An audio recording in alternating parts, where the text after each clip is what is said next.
నెల్లూరు నగరంలోని స్టౌనుస్పేటలో వెలిసి ఉన్న శ్రీ వాసవి కన్నికా పరమేశ్వరి ఆలయంలో దేవి శరన్నవరాత్రి ఉత్సవాలు వైభవంగా జరుగుతున్నాయి.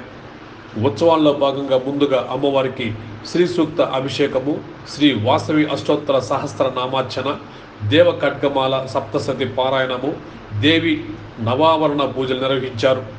అలాగే సాయంత్రం మూలవర్లకు పూలకింగి సేవ అలంకారము, వేదికపై ఉత్సవమూర్తులకు నవదుర్గ అలంకారములు విశేషంగా జరిగాయి. కళాకారులచే విశేష సాంస్కృతిక కార్యక్రమంలో భాగంగా అమ్మవారి కీర్తనలతో భక్తులు మైమర్చి అమ్మవారి కీర్తనలో లీనమైపోయారు. సోమవారం కన్నికా పరమేశ్వరి అమ్మవారు ధనలక్ష్మి అలంకారంలో భక్తులకు దర్శనమిచ్చారు. ఈ అలంకారంకు ఉభయకర్తలుగా ఆచార్యవీధి వాస్తవులు హనుమానశెట్టి హరగోపాల్, శైలజా కుమారి కుమారుడు రవితేజ, సీతశ్రీ కుమార్తె ప్రవళిక, శ్రీహర్షులు ఉభయకర్తలుగా వ్యవహరించారు. అలాగే మూలవర్లకు డబ్బుతో అలంకరించారు. ఈ అలంకారం చూడడానికి భక్తులు అధిక సంఖ్యలో పాల్గొని తరించారు. ఈ కార్యక్రమానికి పెసల నాగేశ్వరరావు, సుభాషిణులు కుమారులు, కుమార్తెలు, మనువులు, మునుమురాండ్రులు ఉభయకర్తలుగా వ్యవహరించారు.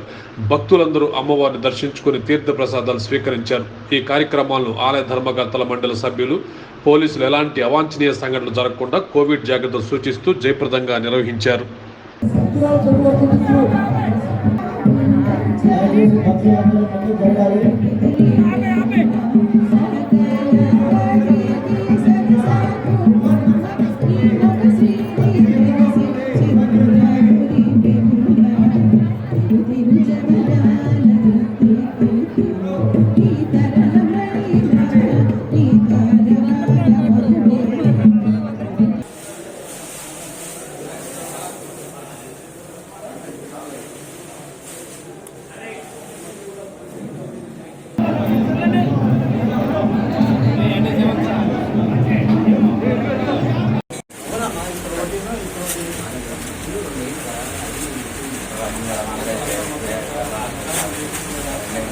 ఓకేనా.